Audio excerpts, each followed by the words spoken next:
Hello friends and welcome back to another Needlessly Nostalgic. We are in the big face-off section of our show because we finally have the big battle between our massive 80s titans with Freddy Krueger versus Jason Voorhees. It's a very exciting time. But I am your host, Tyler Nichols, with my other host, Lance Valchek. Lance, how are you doing on this fine day?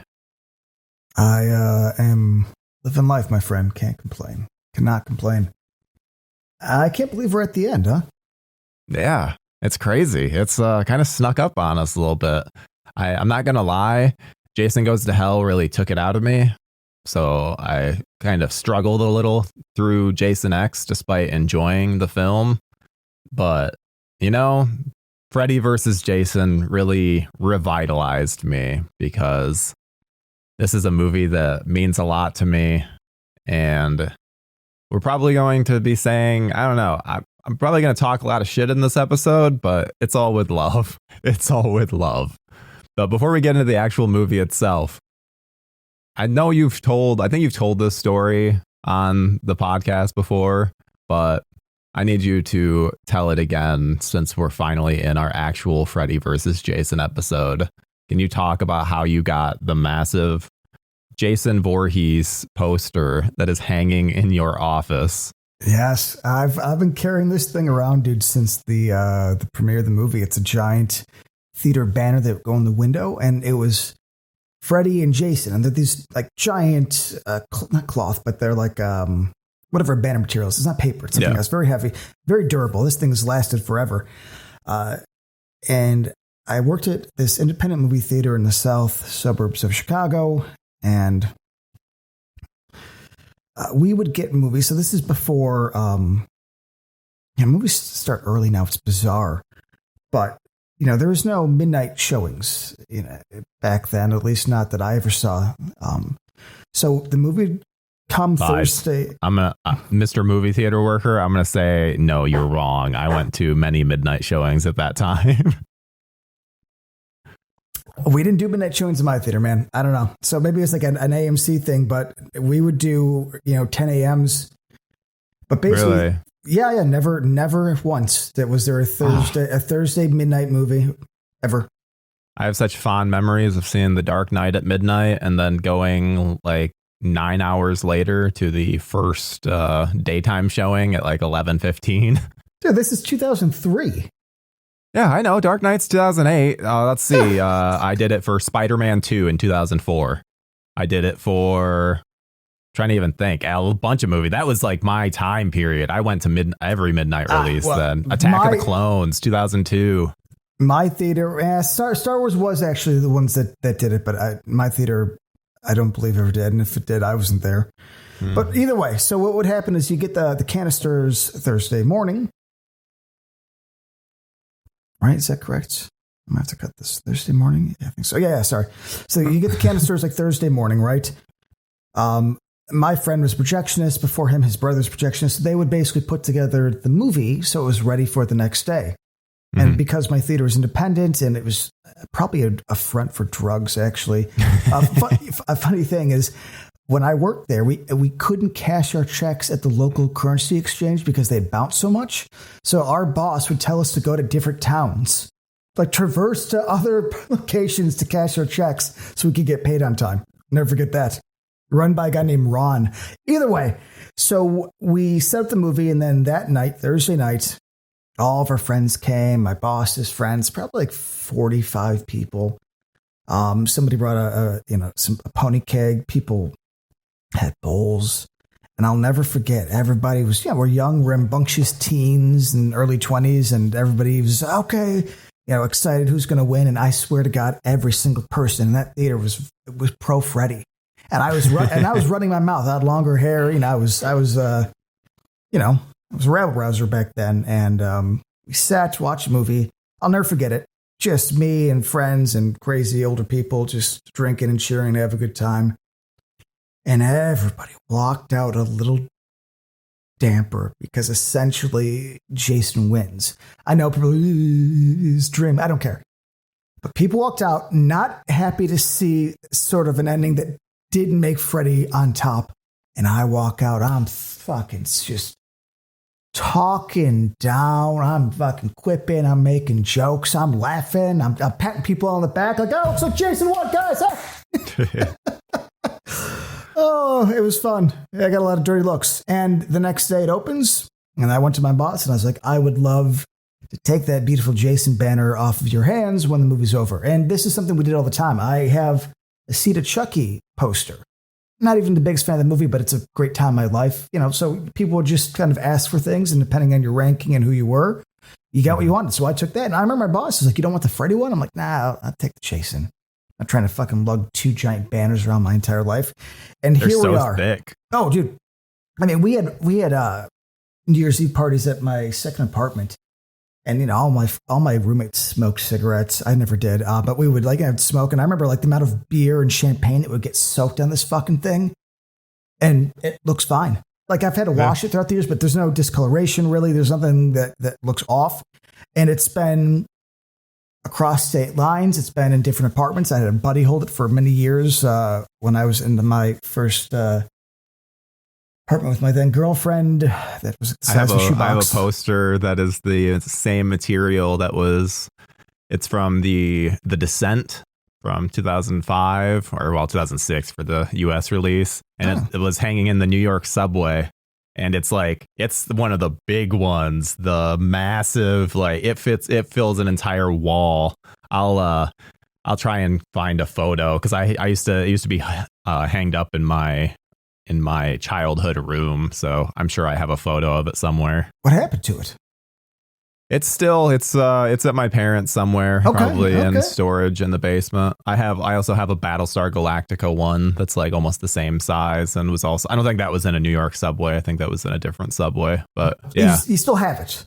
Yes, I still have it. That's all that matters. Somewhere. Yeah. At some point, it's like, that's the kind of thing I want to be able to get because I have a basement. So those are the perfect kind of things to put up in the basement because they fill wall space, but it's not something that it's something that can handle the dampness and moisture of a Michigan basement. Oh yeah, Midwest basement for sure. Yeah. And I get your saying. I love that the fact that basements are not everywhere. They're not on the West Coast or a lot in the East Coast, at least not in the warm areas. That is a more Midwest thing. But either way, long story short, I've had this stupid banner for 20 years now. Isn't that fucking crazy? 20 years, or I guess That's 19. nuts. Wait, 21 years. 2003. Yeah. I'm bad at math. almost legally able to drink once August hits. It's fucking nuts. So it's behind me. You could see it. People cannot, but we'll throw up a picture. But yeah, man. So this has always had a special place in my heart as well. A lot to do with just time and place. And this was like, my new Freddy, because 1 through New Nightmare always existed. You know, so this was the one where I got to see Robert Englund in theaters. So at this point for me, I'm a little bit younger than you. And so I was not actually allowed to see this movie. I had not seen any Nightmare on Elm Street or Friday the 13th in theaters. I had seen all of the films by this point. But I did have a close friend who was able to see all of these films, all of anything in theaters. And so he saw Freddy versus Jason and then proceeded to give me a beat for beat rundown of the entire film on the phone. He told me everything that happened in it. I already knew a lot because if you'll remember, the promotion for that movie was insane. Especially on Joe Blow, they had so many clips. They had so many different clips you could practically piece together, I want to say a third of the movie. So, and it was just, I don't know, it was that way I was able to be involved in conversations about the film. And so then finally, when I was able to watch the movie, it was weird because it was like, oh yeah, it almost feels like I've seen this before, but I haven't. So it's I have a very odd relationship with this film because I probably didn't see it until it then released on DVD, and I'm sure I saw it at the same friend's house. But I always will hold a special place in my heart for this film because of just the time that it came out. I was in middle school, it was it was just that time. Perfect time that for time horror of the movies. year. Yeah, it's perfect. Like, there's no better time to see two slasher icons go up against each other. It is the absolute best. And honestly, I should say this before kind of start jumping into the movie. Mhm. Rewatching all these movies, being a big fan of the 90s, this came out at the right time because I don't think it would have been made 5 years later. And I think if it came out 5 years earlier, it would have been weak. Because, 2003, we got the new French Extremity. Obviously, we're post 9/11. There's a meanness. Plus, we finally kind of got over our prudeness of blood that had been going on since Columbine, maybe even before. And so, rewatching this, seeing all this obnoxious blood, I was like, okay, good. Because that, to me, I think is what makes this such a time capsule movie, very specifically in that era. I just think we got real lucky. I just don't think this would have worked if it came out when they wanted to do it. Maybe it could have been more iconic in terms of performances, but I want to tell you, it would have been neutered. Only thing that I'll fight you on is because, yes, the time period would have been really bad for this style of movie. However, both the Nightmare on Elm Street and the Friday the 13th franchise were just stagnant because of Freddy versus Jason. This was in development since 91. And so it just kept being a thing where it's like, oh, we want to do Freddy versus Jason. Oh, well, the scripts aren't there. Oh, hey, Wes wants to come back and do this meta thing. And then it's like, oh, we can't get this going. Oh, it's been too long since we've had a Jason movie. Release something. Jason X. Oh, yeah, just do a space thing. And then, so if it had come earlier, I think we would have likely had it would have been more likely that we would have then gotten sequels, or the franchises would have then stayed healthy enough to continue. But it did, because I've done a lot of like background into this film itself, and yeah, the 13-year development hell, it's one of the worst development cycles that I've ever read about. Originally, the thought concept came like before or during the development of 7, correct? Yeah. Yep. But I'm saying, hold on, I'm going to fight you a little. This movie though did amazing. Did fucking record breaking, and they still didn't get a sequel out. So I don't know, man. I don't know. I'm just saying, I don't know if in mid 90s would have been good.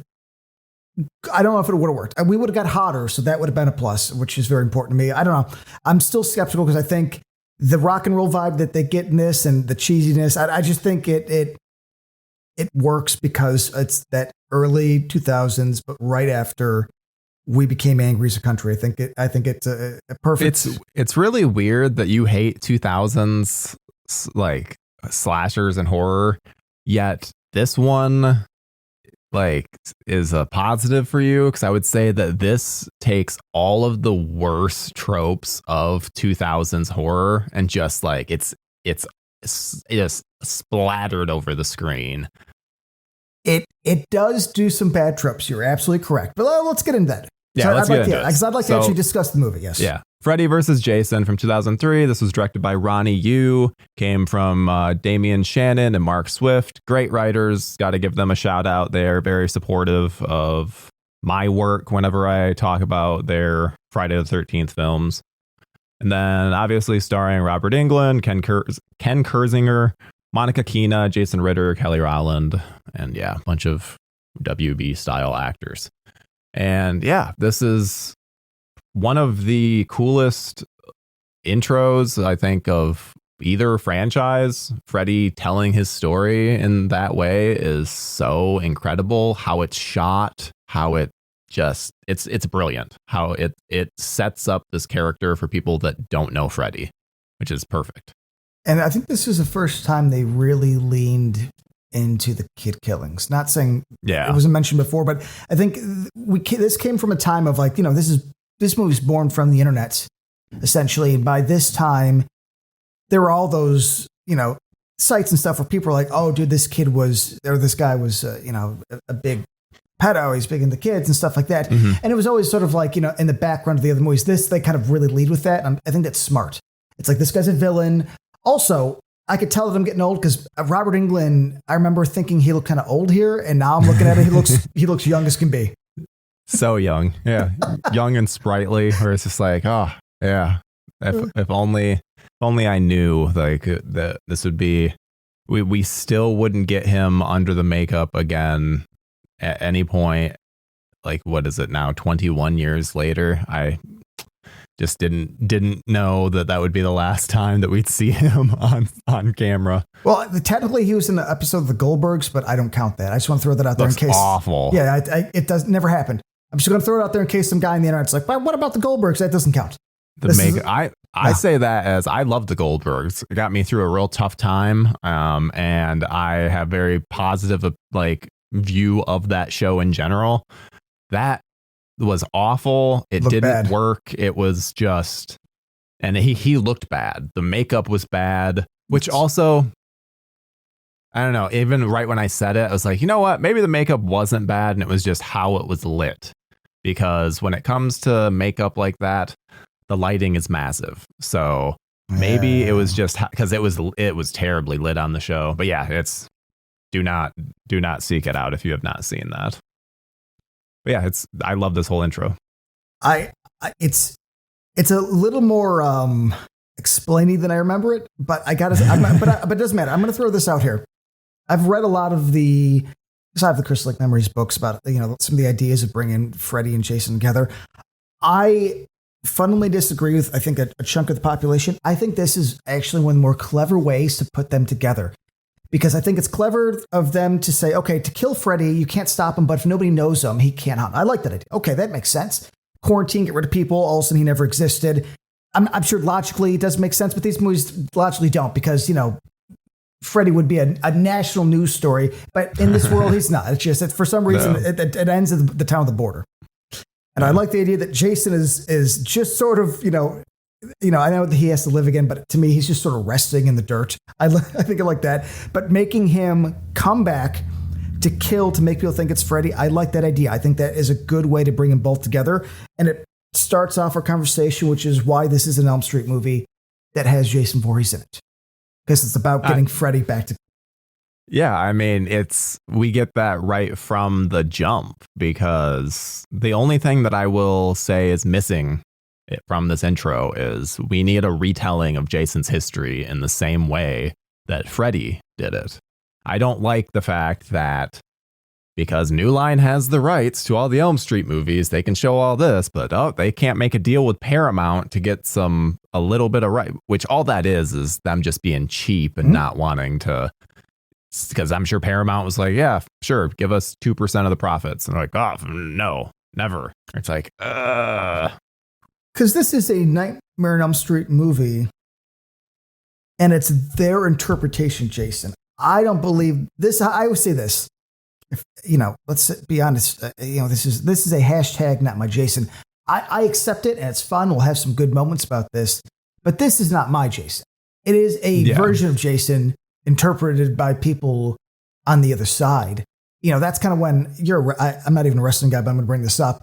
When WWF bought WCW and they had him fight, I'm like, fuck you. That's Elm Street doing my Jason. No. You're not going to take the other people's stuff and pretend to be fair. That's what this is. It's a Jason that gets rid of all the things that the last 5 films did well about him. But I think at least they got the basic facts right. I love that starts off with the girl skinny dipping. Get it like that. Okay, we at least understand that. There's been Jason movies before where they try to be a little too PC. I'm glad that this one's like, okay, topless chick, gaudy dialogue, get murdered against a tree. There we go. Yeah.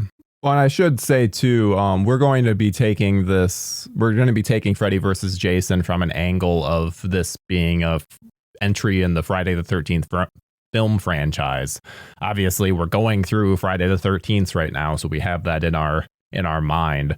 But also that way, when we revisit this movie during our eventual Elm Street rewatch, we can have a different angle. So there might be times in this where we're defending Jason or going into that, and the Freddy stuff, don't worry, we'll be saving that for when we, because there's just no reason. Right now, we're both Jason stans. Yes. Like later on, we'll watch the Elm Street movies. I mean, I'm not gonna speak for you, but I'm gonna be more of a Freddy stan because I'm more of a Freddy stan in real life. So just having those other movies to help to lead into it is just going to further that. But so this episode is going to be a lot of us being like, yeah, this is more Elm Street than Friday, because it really is. Like, in even how this opening is shot, it's not shot like a Friday the 13th. It's so overlit.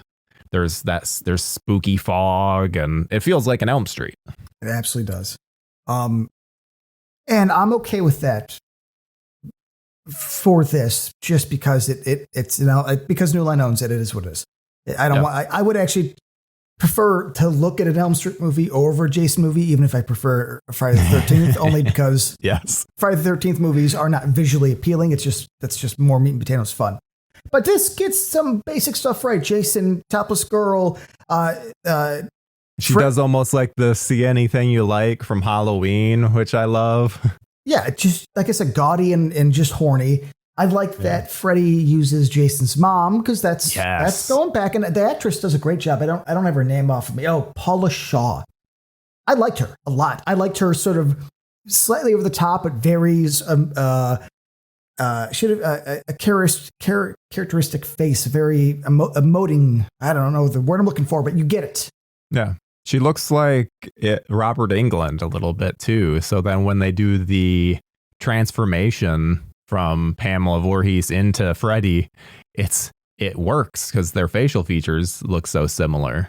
But though, part of me does wish that we got Betsy Palmer, because can you imagine Betsy Palmer in this scene? Oh, she would be feasting. It would be probably unintentional, like funny gold, but she would be incredible in it, because no one can over the top act like Betsy Palmer. I was gonna say overact, but that seems like more of an insult. No, just over the top acting. It would have been nice, it would have been nice to have Kane Hodder. There's a lot of should-haves, but I think this underlines, I think, a good tone of the movie. It's slightly silly, but it's still being respectful, and that's something that I'm going to say that I know some fans out there don't agree. I don't love everything this movie does, and I do have a lot of little issues, but I do think everything comes from a level of respect. I don't think they always nail it, but I'm going to start there. This is not my Jason, but it understands some core ideas, and at least it doesn't fuck those up. It's not making him look like the Elephant Man, body hopping from an ass room. Like I know that's a low bar, but that bar now exists that I have to then use as a measuring tool, Yeah. Well, and I love the regeneration of Jason in this movie, with his lungs filling up and this heartbeat starting, and that's how that is amazing utilization of CGI. It's a CGI shot. Incredible how much they are able to do with that. And I am just very appreciative of the fact that they don't overdo it. There's a way that doesn't look good, doesn't work, but there's a realism to his lungs filling up, to the heart. So I love that. And then the fades. The opening is an editing masterclass in terms of just how they fade into certain things, the mood. It just does such a good job with. It feels like Freddy telling a story from hell, which then I think is even better when it then smash cuts to the rock music. Oh, I don't ever want to. And people love that time shit. It cracks me up. They love that shit. No, I mean, this is a stylish thing. Jason kind of comes out of the grave like fucking Frankenstein. But I agree, though. It looks nice. Ronnie Yu has a good eye. He's stylish. I mean, obviously, he got this because of the success and the style of Chucky. And I think that translates. It does. It's a stylish thing, and that's cool. Yeah, exactly. That goes to his eye. And I've even admitted in the past, I don't like seeing his eye, and I don't like it in this. But that's what they're going for, and I do think they succeed. Yeah. I've always wanted to see the bride with white hair from Ronnie Yu, which is, I've heard that it's even more like there's a lot of stuff, especially from the action beats in this movie, that it's, I think one of the producers for Freddy versus Jason even brings it up in one of the making ofs where he's like, this was a big reason that we hired him, was because of his visual style in this. So it's like, I've always been very intrigued by that film because I want to see if there's like, oh, wait, he does that in Freddy versus Jason. He does that this time, that time. Because unfortunately, Ronnie Yu is someone that he's fallen, like he hasn't directed anything since 2013. Yes, because he only a couple after Freddy vs. Jason. I'm surprised that this didn't do more for him. You would think, because he's such a visual director that you would think that, yeah, put him on TV, like have him direct random episodes. But yeah, I'm not going to speculate as to what happened, but it's very strange because he does have a great eye. Strange. All right, so real quick, I know we're going to talk more about Jason, but when it morphs into Freddy, we get the first good look at his new look. Where do you put this? I don't need a ranking, but I'm just curious about your thoughts. The look of Jason? The look of Freddy. The look of Freddy. Freddy looks the same. I would say. I mean, yeah, the demon form at the very beginning where he's got even more pronounced teeth, and that then shows up, I think, 2 other times when Gibb gets killed, and then when he jumps out of the water, like towards the end when in the dream. Yeah, it's like he's like full demon. Jason gets pulled out.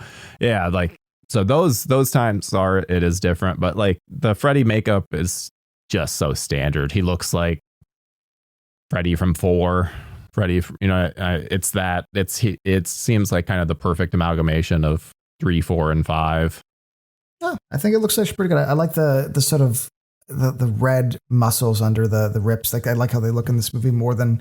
I mean, I never like 5's makeup. 4's good, but I agree. I actually think this makeup for the most part, depending, we'll get into the beauty of 4K and Blu-ray, but it looks pretty solid. Yeah, they got it better than Jason. I was gonna say, what do you think of Jason? Because whenever I think of Jason in this movie, I always think of it's that shot of him in the boiler room, and he's just like his head's like is turning, and you can just like see the little bits of hair. He looks kind of like Bride of Frankenstein. I don't know. It's just such a weird, because there's like a couple hairs, like strands of hairs. Yeah, the white hairs. It's I kind of the same feeling as part 10, only part 10 I defend more. I'm glad that it's a zombie Jason, a dead, rotting corpse kind of thing. I like that. It's like he's like black. It's interesting. It's not a lot of detail, but it's clearly he's dead. I do appreciate that. That's kind of done, or that's down the road that I like. I'm not in love with his costume. It just seems like he's wearing like a winter jacket that's ripped and then like trousers. It's just a weird thing. I don't know if it always works. The mask is looks like a Halloween costume. I'm just saying that the jacket, like it doesn't make any sense. And his mask is shaped odd. Listen, it's not my Jason, but I also think that this had more care than, let's go back to part 9. That to me looked more of a costume. It looked like a one piece. This looks like at least they're doing something. It's kind of weird. So I don't love it, but I don't hate it. But it's not the worst. How about that? What about you? Yeah, I put it kind of towards the middle. I don't like linebacker Jason. I never will. I don't like when he looks fat or anything like that. So I want my Jason to be scary Jason. This guy is too tall. He has a Michael Myers aesthetic to his movements, and very. It's I would probably put this above part 9, but there's not many I would put this above. I don't like Jason in this movie in pretty much any way. He kind of loses all of his personality. And it just, again, because it's a Freddy movie, they don't seem to care about staying true to anything that is part of Jason, because as we'll talk about later, they just straight up get things wrong. Oh, we'll get into that. I'm going to defend it a little more and say, it's funny because I actually don't really like Jason, but I think it's their interpretation of it, and I do agree that they don't nail it quite a bit. I always think of this as like Jason would, okay, they like Kane Hodder walked, right? So they're like, okay, Jason has to walk. But then they probably were like, well, we don't want to get Kane Hodder's movements because we would hire Kane Hodder. So look back at the older Jasons when he's just sort of like, kind of like, a little more stiff, but they didn't really get that either. And then somebody's like, well, it's kind of like Michael Myers with the hockey mask. And that's what this is. I always fight with people because people bitch about the zombie ones because like, oh, Michael Myers is not like that. I'm like, no, he's like Jason Voorhees. You're absolutely right. But when I went and saw Freddy vs. Jason, you guys fucking put Michael Myers in a Jason Voorhees mask, and I just sit there and smile. So, eat shit. So this is Michael Myers because I think New Line had some basic understandings. And like I said, I do believe I don't think they were being insulting. I think they were trying to be respectful. And there are parts I like. But it's clear they didn't do the research, like the guy who wrote the fucking script, and he didn't do this. I'm just being an asshole. But watched like a couple movies on the background while he's like typing a thing. His wife is like making fucking food. The kids are yelling. He got like a general idea, but had to fucking hand this in the next day. And it has that sort of like you got a couple things right, but some things are so off that makes me think you've never seen these. And I know that Ronnie Yu went out of his way to say he didn't really watch any of these, because he didn't want to influence him. So this is a weird tone for the character that I love. Even Freddy at times, but still a hell lot of fun. Yeah, I'd agree with some of that. Well, let's just so right after the Freddy versus Jason logo comes up, that's when I love this transition with the shot of the Elm Street. Again, it is Elm Street, and we have Jason's silhouette, and we get to see 1428. It's just like it's hitting all the greatest hits. But again, where this is more of an Elm Street movie, it's like, yeah, we get all the Elm Street greatest hits. What of the Jason stuff other than, there's a dock, which, yeah, technically there's a dock. There's Crystal Lake. It looks different than any Crystal Lake we've ever seen, but so there's things where it's just like, it just, this just leans even more into this feels very Elm Street. It is. It's their interpretation. Which, how much of that do you think was New Line being like, well, this is the house that Freddy built. We're not going to do this 50-50. No, it's always going. Absolutely. Absolutely. That is Robert Shea, 100%, and probably Robert Englund. Because why? It wasn't the era. Even now, I don't know. Maybe with the internet the way it is, you'd have to try to be a little more fair. But back then, it was fuck you. We're New Line. We bought you. We're going to use you as a prop for our movie. But I want to start off with the first kill. That's a Jason kill. That is, Freddy doesn't do that shit. That's a Jason kill. And I think they got that right, The movement's weird because it's fucking Michael Myers, but Michael Myers, as Jason Voorhees stepped into the bed and folding it up, that's the stuff where I want to give New Line credit where it's like, at least they didn't mess that up. It wasn't just like a stab with a machete and then like we cut to something else. So, but 100%, this is not even trying to be fair. And in fact, it was obvious back in 2003, watching it the other night, and I've seen it obviously since, it was the most clear as day bias I've ever seen. Yeah. I was impressed. I was like, good for you guys. You didn't even make an effort to be like, hey, we're kind of even-handed. It's like, we bought you. We're going to put you in my fucking movie. Sit down. That's what they did with Jason. It's the WWF buying WCW. Exactly. Thing. Yeah. Goldberg versus Stone Cold. It's like, yeah, I wouldn't watch that. It'd have to be in a fucking neutral country. Yeah. There's a reason that Sting didn't come over. It's because he knew he was going to be treated like shit in WWF. No, which we got to see that here. That's a little, I don't know. I would say Jason does get treated like shit here, but before the great bed death, we get introduced to all of these characters, and you know how much I love to talk about the characters. And I do not care for most of the human beings in this movie. If anything, I want them in it much less, and I want much more Freddy and Jason. So this is finally where I am on the same page as you, Lance. I do not give a shit about these characters, and just let's see them get killed. You mentioned how like it was very tropey from the late 90s or 2000s. And as somebody who loves the 90s, I actually do not like the late 90s and early 2000s. There's like a 4 or 5 year period that sucks. And this absolutely dialogue wise is that sort of amalgamation of what Scream did, the WB, fucking rap rock, Limp Bizkit. This is all that influence to this. And I hate everybody here, but to a point that I kind of like him. Like there's the dude, the boyfriend of the girl from Ginger Snaps. Fucking course. I mean, like, God bless. Of course you like him. Because he's such a douche. But he's such a douche to a level that it's cartoonish. And that's where I'm like, okay, now we're having a good time. Yeah, we're having told you not to kiss me after you smoked. Here's a choice, man. It's cartoonish.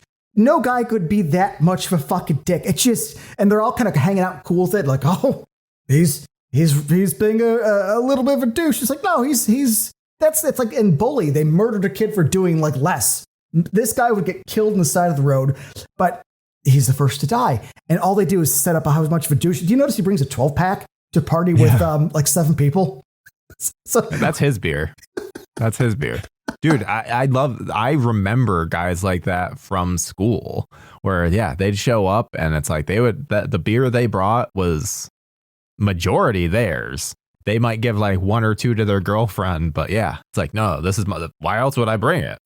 It's like, because we're all underage and we need alcohol and we can't get it ourselves. Oh my God. Yeah. It's I don't know. It's dumb, but again, I think tonally this is the right move because I don't know if you could have taken this more seriously. I just think we would have had a lot more they holes do good, to trip in. They do good stuff like Gib flicking the cigarette in Jason's face. Like, I want more of that. That's fun. Though I kind of wish that there was a little more of a payback to that. I wish that Jason then later on like shoved a tiki torch in her face or something, just of like, because that's the Jason I know. Jason being of like just getting a little bit of payback, getting a little of like, wait, what? You're gonna throw this on? Fuck you then. I'm gonna fucking light your face on fire. He does let her live. If you think about it, he kills him and then just leaves. She's in the bathroom. Like the Jason I know would have gone in that bathroom, smashed her face into the mirror. Oh yeah, and then probably taken the cabinet, ripped it off the wall, and smashed her head. Like that's the Jason. So it doesn't make any sense, but it looks like he took all that anger from that cigarette butt in the face out on the boyfriend because we as the audience needed that douchebag to, get what was coming, and he does, and I think that's a great start to the kill. I'm like, okay, gory, it's bloody, it's mean, it's creative. Yep. I'm happy. I'm liking it. Yeah, and then cop Lachlan Monroe just happens to drive by that exact moment. That's continuing the 2000s-ness of it all. Just like, ooh, convenient cop, but not a cop when you actually need convenient cop. A cop would not be driving down that side road unless he lived like in that area. He's not doing his beat. But hold on. The whole thing is that it then leads, the reason that is funny and works is that then because he's like, oh, can I help? Can I assist you guys? Or is there a problem, miss? And with Gib going, what the fuck do you think? So it's like, we get that, like the payoff of it. So I don't know. It's playing off of like, it'll introduce stuff, but then it almost like makes fun of it in the same scene. Absolutely. This has that tinge of meta from the Scream Boom. Absolutely. Oh yes. All the dialogue feels very, very Scream. Yeah, and it was still big at this point. I got to say, though, I'm just for the sake of clarity, I'm going to refer to that cop as Cliff. Because when I saw a Dead Man on Campus in theaters, and that's all I'll ever think of this guy from, being the fucking crazy college roommate. So, dude, He's in so many great things that anytime I see him, I refer to him as Lachlan Monroe because I want people to know this man and know of his existence, because he is incredible to the point that I watch random things and I'm always like, of course he's in this. Of course. Because like the man works. 272 IMDb credits. Like, it's insane. And like the level, the variety of films that he does. I support Cliff and everything he does, but that's still the dead man on campus dude. That's all I'm saying. But he's good in this. He's good. Yeah. He doesn't know. He's like new to the force, and they're all trying to keep it a secret. I like that. Again, it's a smart idea. The cops are really more concerned about keeping this quiet than really helping it. But like, oh shit, like the seams are coming apart. And I think that's a fun idea, that to stop Freddy, we have to essentially pretend he doesn't exist and enforce it by law. Yeah. I like the little whispering between the cops of like, don't mention his name. So then that's how this movie is, especially the original script from Shannon and Swift. Fucking phenomenal. I recommend anyone that likes this movie or doesn't to read that script, because I almost guarantee most of the things that you would dislike about this are they're not in that script. It's all stuff that was added by Ronnie Yu. They went through pains to really show a lot of love for both genres, both sides. And one of the things that I think that really, like, the element of that I think you can see the love and care is how they reintroduce Freddy to these people. As they take care, there's a domino effect that happens. It's not just, it's not like an Emperor Palpatine and then he returned. No, it's 20, 30 minutes before he's like back. But yes, and Freddy thinks he's back because somebody, like, they said his name and he realized not strong enough. Oh, he needs more fear. Like, he's not there yet. And that's a cool progression. Yeah. And also gives a need for Jason, because it's a worse written movie. It would have been a thing of, Freddy immediately has his powers back, where it's like, wait, what? What was Jason's purpose then? But it does a great job of setting up Jason's actual purpose for Freddy, which is he needs that fear. He needs it, and he needs it to prolong so that then he can actually get his powers back. I agree. Which I like. And because I'm going to be a little more defensive, I like that to them, and it's not necessarily against what I love, is that the reason Jason's still in the movie is because he won't stop killing. Because he doesn't give a shit about Freddy. He's like, oh, I'm back in business, baby. I got to keep going. And so Freddy is like, no, dude, your purpose is done. He's like, I'm not done. I'm just going to keep killing until I can't. And I like that. That's what my Jason should be doing. Just walking around trying to kill the nearest person. Yeah, I agree. That whole, I like the setup with the guy falling asleep on his porch and going out. That's a very Elm Street setup. And I should also mention too, I really like how Ronnie Yu shoots night scenes. It almost looks like Terminator 2 with the blue hue. Yes. I understand that that's something that some people dislike, but I am not one of them. If it's night, I want to see a blue tint. I grew up on T2, so that is very important to me. So that's the blue tint to these night scenes very much appeals to me. They do a good job with it, and like the silhouetted Freddy, and it just looks very cool. Yeah, and I think it's evocative of that time period, though. I think that we were in this kind of cool, stylish time period that was very embellished, and this is that. And I like seeing these characters in this era. I think it actually works pretty well, all things considered, because we keep the style, we keep the look.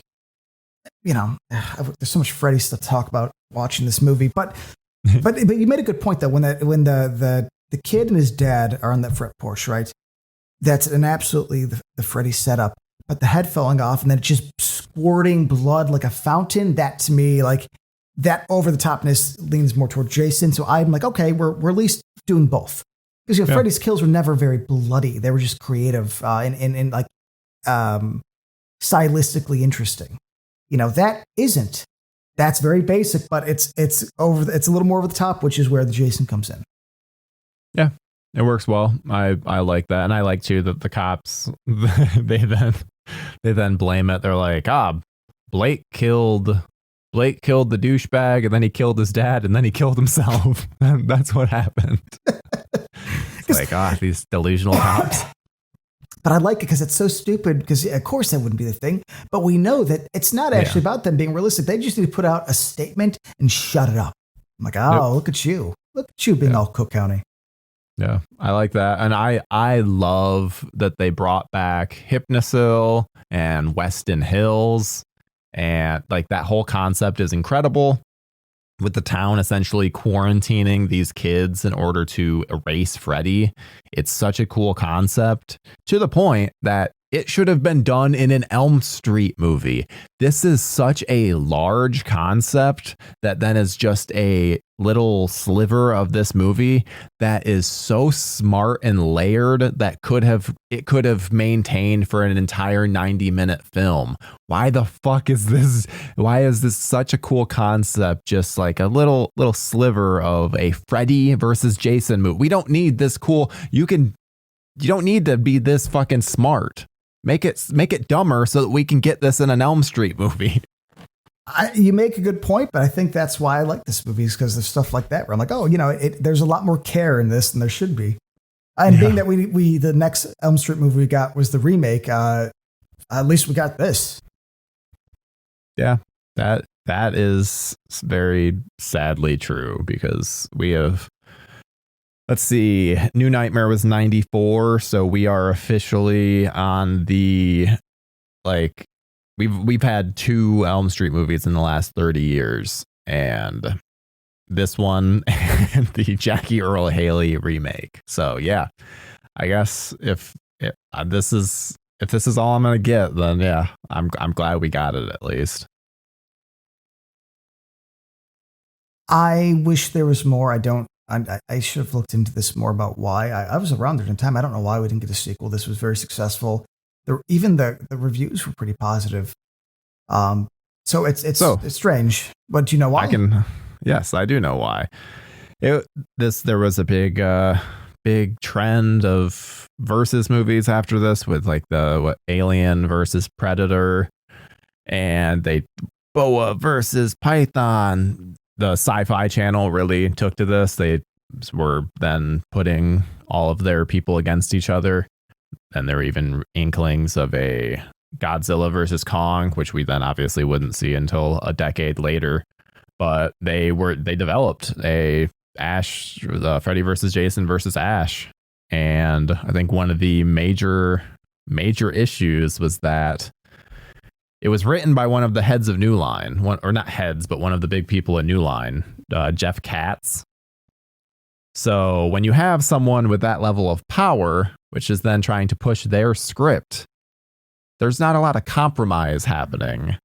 And so by the time they were actually able to get anything moving on it, there was just too many pieces of like, we think the return on these versus movies is dwindling. We think that the interest is dwindling for these. And we think that the actual production will be too much of a headache with these assholes at New Line. So we're just going to put a plug in it and release it as a graphic novel, which is what we got. That doesn't make any sense to me. It was successful. If that didn't work out, then jump on something else. I mean, like other movies go through fucking many different scripts. I knew about the Ash but Jeff Katz had control, though. That's the thing you got to think of. Jeff Katz was like controlling New Line, so he was like head of development, he had some kind of like high up role. So there was no, we'll do a new script, because it was his script. So he's not going to be the one to say we need a new script, because that's the script he wanted made. Was Bob Shea not the head of New Line at this time? Bob Shea was Bob Shea was dwindling even at the time of Freddy versus Jason. He was still head, but in terms of his day-to-day work, Jeff Katz was. I'm just surprised that could happen with something so successful, that even if this top guy, there's somebody above him I would have swept in and be like, no, guys, let's get this moving. I mean, I believe you. It's just weird to me that the biggest hiccup on this is that Ash didn't work. It's like, okay, Ash would have never worked, so let's move on. And then we never got something. And they just end up rebooting the series fucking, 8 years later? Or 7 years later? Yeah. I mean, it's never made a whole lot of sense to me. But Jeff Katz, I mean, essentially dropped off. Last thing we saw from him, he did produce The Pope's Exorcist, so he was doing some stuff.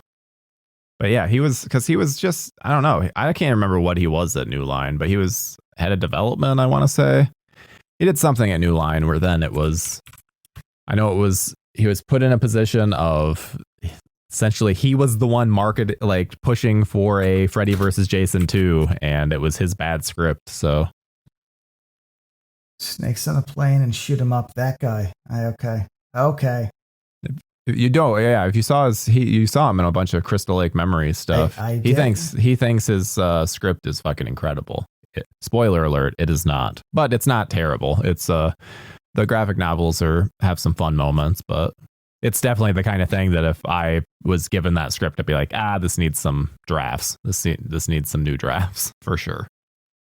But okay, so back to Freddy versus Jason. I would say that Mark and Will are the only people that are even somewhat developed. Laurie's boyfriend or ex-boyfriend and the guy that he's in Weston Hills with. They're the only interesting people in this whole fucking movie. Yeah, Jason Ritter and the other guys in something that I knew. Yeah, they're fun. I like them. The main girl, Monica Keena's fine too. I think that works. It's good enough. That's what I would disagree. say. It's good enough. These guys are good enough. I think Monica Keena, we haven't talked about it. I think Monica Keena is awful in this movie and is such a bad final girl. I don't mind her. She's very 2003. It makes a lot of sense. Oh God! Fuck you, Lance. It just does, man. That's like the teen girl. I know she's right in the 20s. That was it. Like, there's a lot of things in the movie that remind me of like how girls looked and dressed in my junior year. I mean, I'm not defending her. I'm just saying she is absolutely a product of this exact time, and I don't mind it. But again, I don't really ever give a shit about the characters, so they just need to, not annoy me, and it seems like she annoys you, but she annoys me so much to the point that I am shocked that she doesn't annoy you. She is so obnoxious in this movie. How she even talks is just grating. Not a fan at all.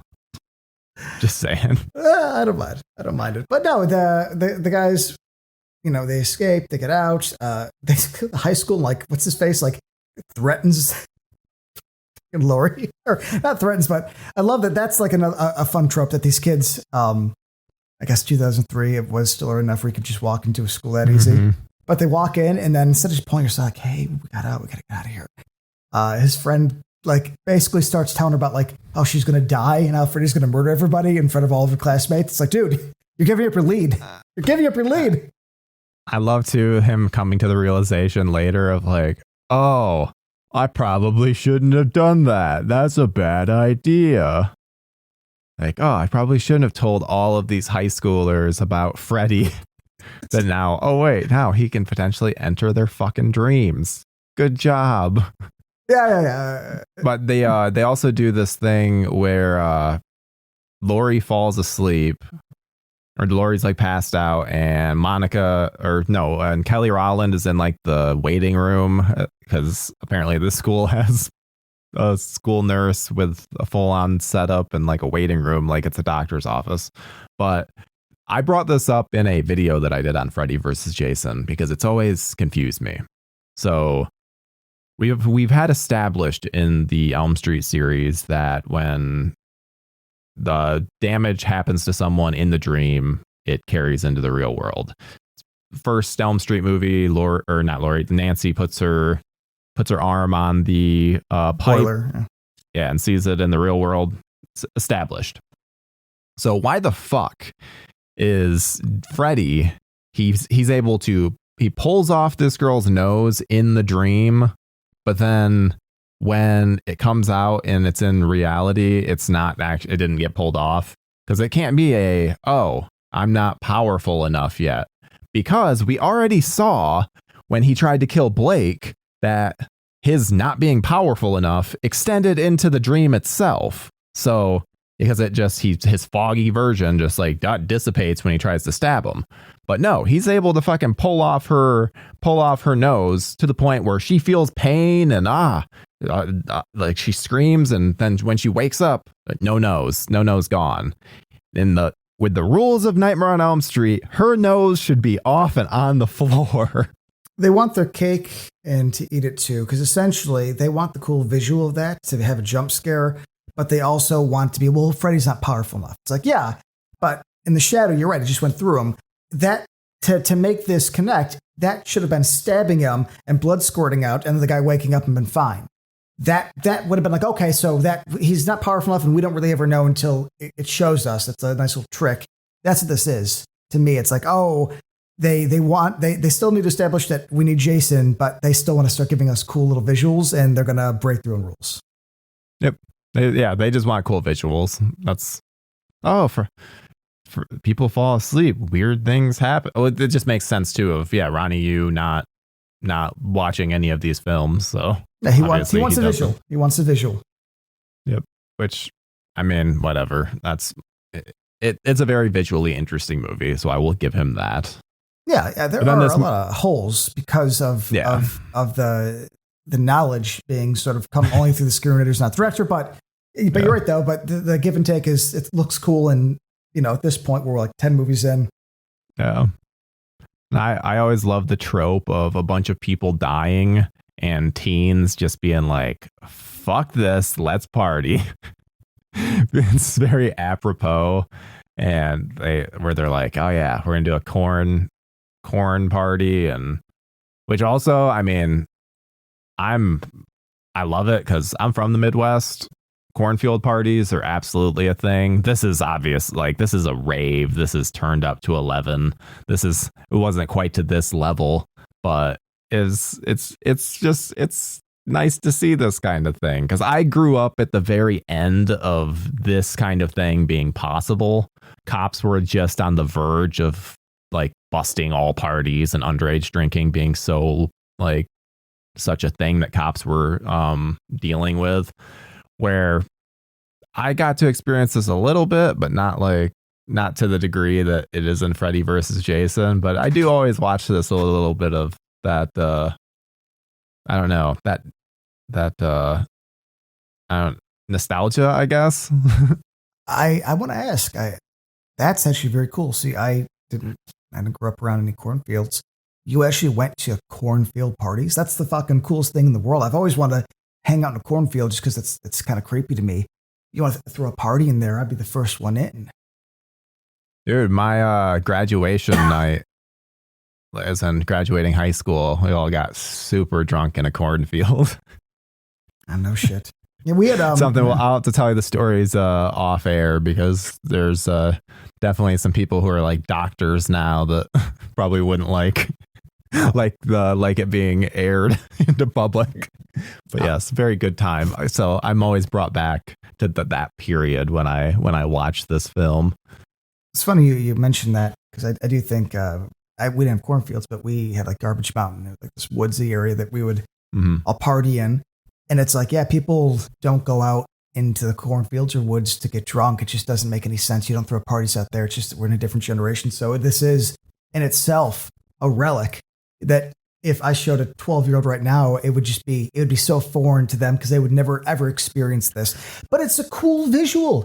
Again, blue lights, it's a rave, so there's a lot of the glow sticks and the sort of bright primary colors, and I love this scene. I think we might disagree on some things, but I have an absolute blast. I think this is how you set shit up. It's how you kind of ramp it up, because at this point we're 33 minutes into the movie. Now we need to sort of kick it into third gear, and this is third gear. Well, this is time I want to bring this up, because for us, when we're recording, this is very recent news, but this is probably be 2 months old by the time it actually comes out. So one of the people in this film actually just passed away. The football jersey wearing guy, Chris Gauthier is his real name. he unfortunately passed away because he does this Everclear's kicking my ass. Like, so I just wanted to make sure we acknowledged his passing and just acknowledged that his character is fantastic, because I always get such a kick out of him with his very brief screen time. Being a character that is memorable in one of these films is, I think, something, it's a feather in your cap. So bravo to this man. Absolutely. He kind of takes it above and beyond. He's like, father pig, he has that jockish, douchey behavior. And he's the one that sets Jason on fire that gives that cool little scene after. So I would say, dude, well done, sir. And, whatever plane of existence you have passed into, Godspeed. Well, and also they set up to, because it's like, this Everclear is kicking my ass. Everclear is 150 proof. So that then when Jason gets it poured on him, it makes 100% sense why he would then just completely go up in flame.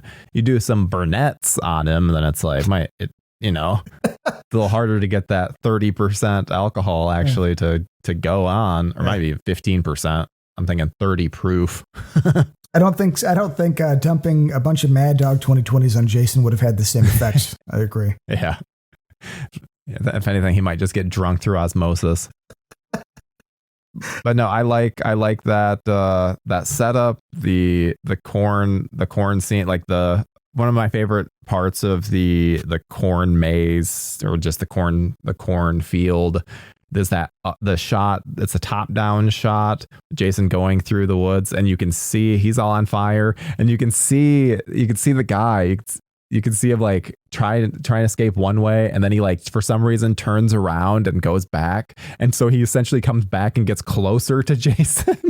But it's because it's representative of how everyone views these slasher movies, where it's like, oh, yep, you run around, you still run away, and he's still right behind you. And it's like, yeah, we got to see of like, yep, he lost his sense of direction and then turned, and there's Jason again. So I don't know, it's a very visually interesting way to get that point across.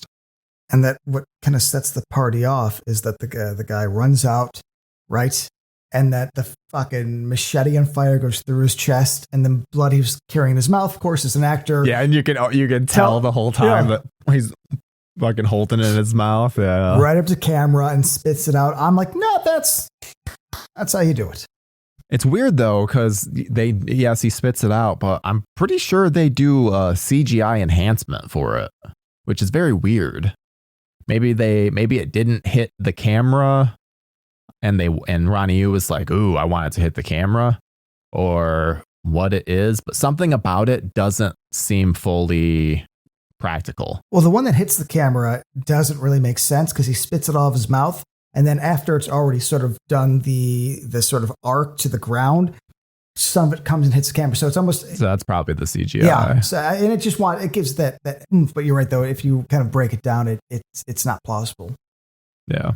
Which, I mean, I like the concept of this rave massacre. I don't love the execution. Oh, I disagree. Let's go. It's just simple slashings, and it's over so fast, mostly because I've edited this scene so many times, and there's really not a lot to it. It's something that I think that I remember it more as stuff happening, but it's like 3 slashes. Most of them don't make any sense. There's times where it swings down and he clearly misses, and then it goes to another shot, and there's a magical cut there, because it's the Hong Kong action side. That's why I want to see that woman with white hair, bride with white hair, whatever, because I want to see how much he does that kind of stuff in it, and the wire work too. I actually, you make a very good points, and I've made it before, but you're absolutely right. This is a Hong Kong action scene. I think that's why I like it, because you're right. It's a dance. It's this kind of like, it's this movement. It's okay. You swing and walk, you turn around, like pan the camera over here. It's a very flowy scene. And I'm just going to say this because it is absolutely ridiculous, and it looks almost weird, but I love that these people have these essentially little grates that just burst out blood when they turn around. So that it has this dance aspect to it. And I've always liked that because, again, that's more blood than should be in the human body. And I love that we're at that level where it's just out of normal. I mean, sure, but yeah, come on, dude. You're picking apart as an editor. That's not fair. My issue is the cuts. I want the impetus for that scene. I would love it so much more if it's he he took out a fucking arm, took out a head, took out, it's just slash. I'm like, give me something, cut off an arm, cut off this, cut off that, like just do something more interesting. Cause yeah, we don't usually see Jason in just a crowd of people. So I don't know. He didn't leave as much of an impact as I would have wanted. I mean, I'm not going to fight you on expectation. That's fair. I still have a blast. I think how it looks, how it's filmed. I love that he slashes this guy and it goes through him into the keg that then puts the fire out. It's clever. I like that he's always spinning. I don't know. It's just fun, man.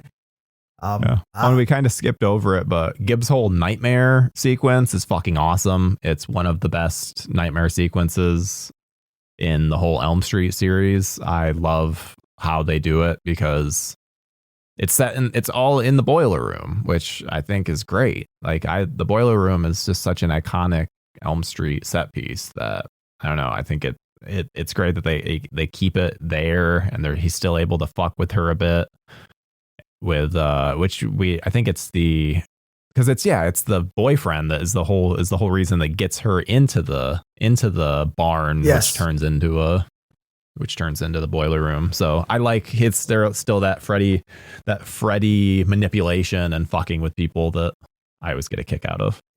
This scene is more authentic and true to everything we love than the entire remake. And I love that. But what's cool about this is that this is a good example of like what we could have had if they did more, because this still is the 2003 interpretation of the 80s. So it's respectful and similar, but it's different how the camera moves to go up the stairs, how things are shot. And I'm like, I wish I wish Freddy in the New Millennium would have been this. Yeah. And and this is all we got. You know, I mean, in other parts of this movie, of course, but I'm saying that Freddy vs. Jason was the closest we ever got. And reviewing a kill like this and how it was done and how he's a demon at the end when he opens the locker. It's like, fuck, you're right. I would actually want a whole movie in this vein. Yeah, it would be fantastic. And I like too the little fake out. Freddy thinks he's going to get her and Jason gets her first, which there's also that real uncomfortable. She's technically being sexually assaulted by that rave dude. Like, I like if anything, Jason's kind of a hero. Exactly. Jason's a murderer, but this creep who's going to assault somebody, he doesn't. He's like, kissing on her. He's basically right there. It's like, no. And exactly. Jason comes in as the hero that he is. And it's like I kill evenly, and this guy gets just tossed like, 200 feet back. I would love it too. He's almost like Frankenstein's monster where he didn't even mean to kill Gib. He's like, oops. I was just trying to get him. I guess I don't know my own strength. Jason's the good guy. I mean, I guess technically in this movie, if we're going to pick a side, is it going to be the serial killer child murderer or essentially Jason, who's just an animal, doesn't really even comprehend what's going on. He just has to kill. Like a lion protecting his den. I mean, that's why they essentially team up with Jason at the end. But we'll wait on that. So I like after this, they have this whole plan to get a bunch of Hypnosil, which I think is smart. I enjoy that they are able to then get them into an interesting location, and they kind of have this. They have a purpose, and it makes sense as to why they know about Hypnosil too, because of Mark and Will. I like that a lot more than just a Google search and then, hey, which yes, you can do, but I prefer this. It's more experienced knowledge versus just Google knowledge, which I think is more valuable both in real life and in cinema. And as we go back, it ties back.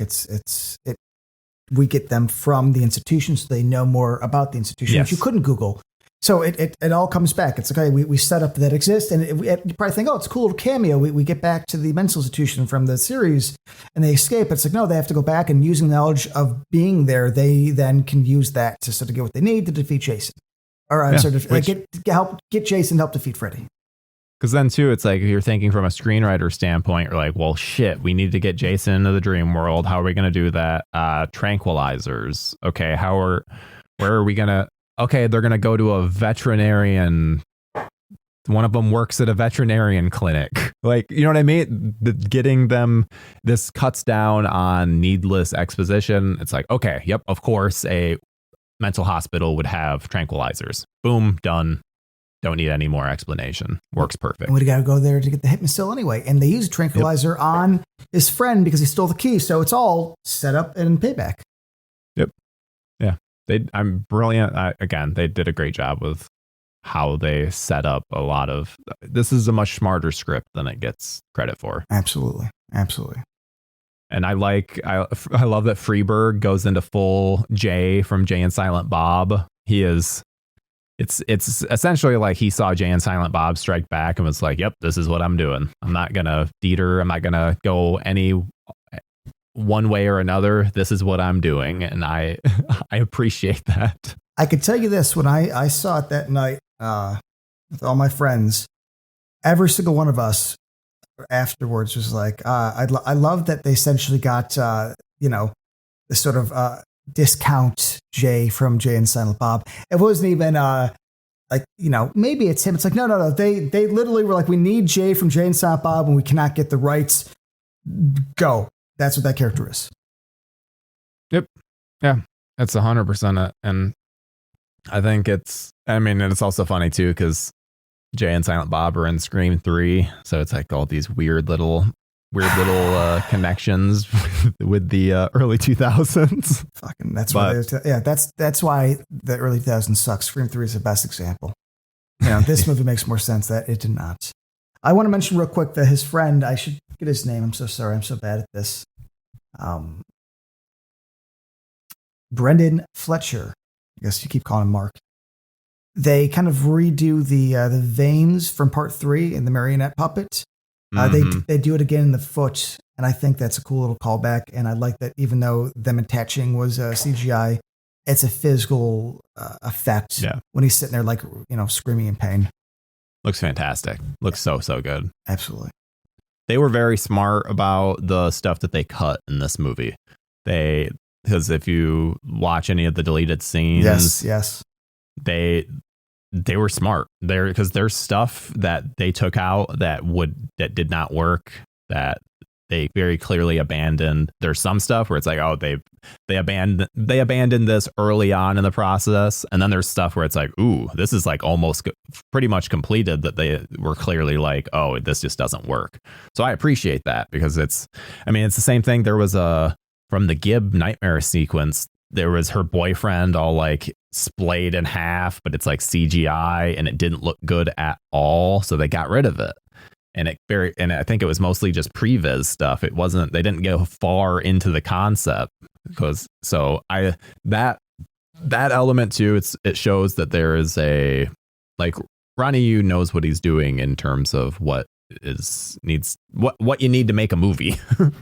Yeah, the visual effects, there are times where I'm actually impressed this many years later. And there's a handful of times where I'm like, ooh, it's rough. 2003, I guess this has been made in probably 2002. Yeah, I mean, I know people bring up Jurassic Park, but I tell you, somebody who lived through it, and I was in my teenage years, the 2000s were very, very rough for CGI. And if anybody says anything different, they are looking back with rose-tinted glasses. Yeah, the Spider-Man movie is fucking awful. Like, the CGI in them is terrible. And I want to remind people that all of these films, like Spider-Man, even this, they all received additional like CGI enhancements for their HD releases. So even when you're watching these movies on Blu-ray, it is not like, it looks better than what it did at the time. So yes, the mid 2000s were a terrible, like one of the big things I always think of is Lord of the Rings, Fellowship of the Ring. There's some stuff in it where it just looked fucking god awful. Now it looks fine, but back in the day, because I remember thinking, I'm like, what the hell? That was this is a big Hollywood movie.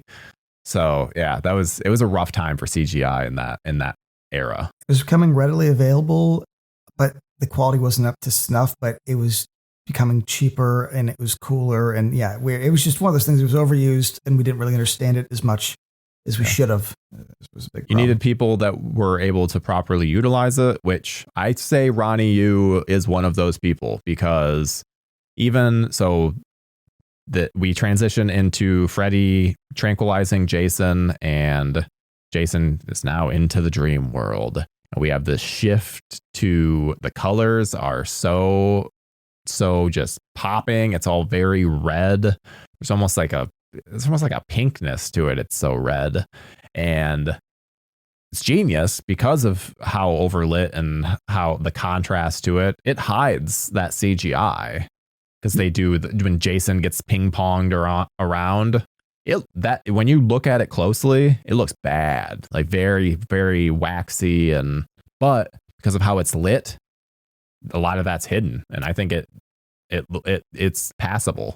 So that's a good example of a scene where I've never liked and I hate it more than I did when I saw it, and I hated it then.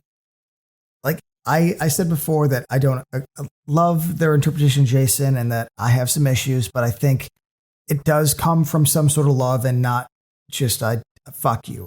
Even if we can both admit that this is written just to solely showcase Freddy Krueger, him bouncing off the things with that noise, to me, that's insulting. I get insulted. I'm like, fuck you. Don't do that. You could have him smashing a couple things and get these cool, like, whatever sound effects. But when you're going to add in the pinball noises, now you're laughing at me. We're not laughing together. And that's not cool. I'm not feeling that. Yeah. Cause in the same scene, Freddy is humping the air with his motions of like how he moves it. That's very Freddy. It fits. It's a fun moment, but it also fits with the character. And I know for a fact that the sound effects were added in post. Of course, that they just did it to punch up the scene, because this is a Looney Tunes movie in a lot of ways, and that really solidifies it.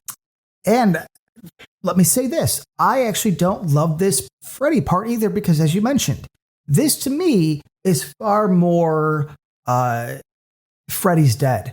And Freddy, for the most part, is not like that in this movie, but there are a couple times he is. And this is one where I'm like, oh, we didn't get any of this right.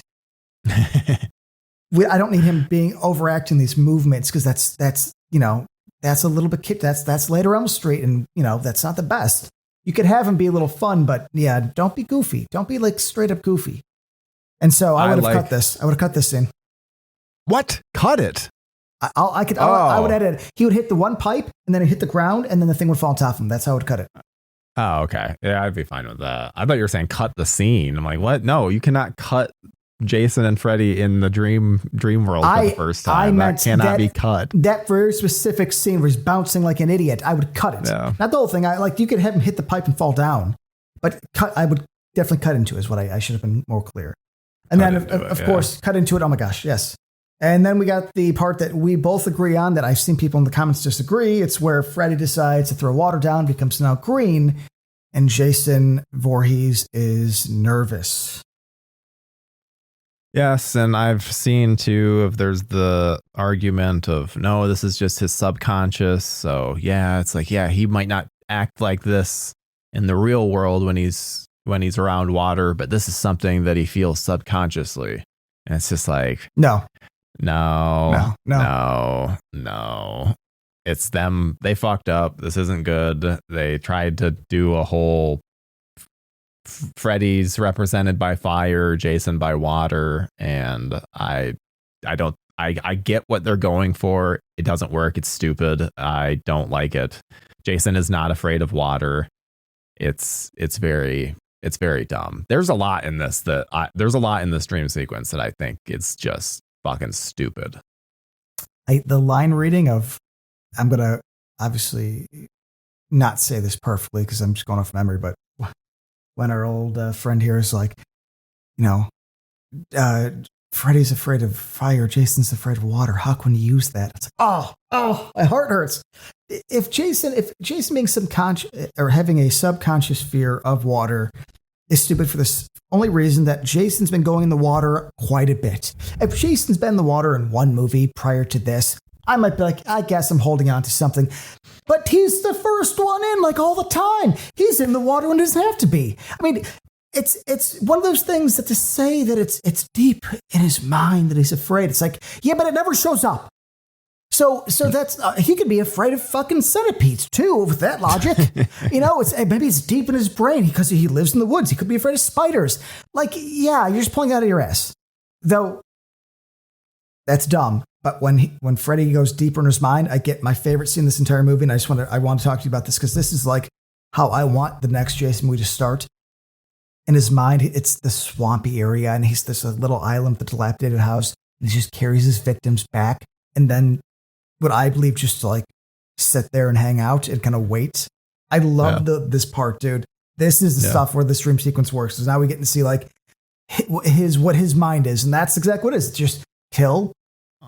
Also, I just want to bring up the fact that they set up this water thing, and then he's walking through water. Like almost the next shot is him. This is essentially Jason's happy place. So full of water. Full of water. He is in waist deep water. Like what the fuck do you mean? He's not afraid of water. It's so dumb. And he opens the door where all his victims are, and they're all floating in water. So dumb. Yeah, he's scared. And that's the girl that he killed at the beginning. I have always assumed that's who he's throwing into the nothingness. Yeah, I can't tell, but she's nude, so yeah, I think you're right. Yeah, I like that. I like that setup. It's cool, and especially because it's supposed to be his his psyche. So I wish we would get that version of the shack. That would be my only dream. I don't need the floating bodies, but like just that version of the shack. No, I told you that I've always loved the idea. This has always stuck with me. So like I'd love a Jason movie to.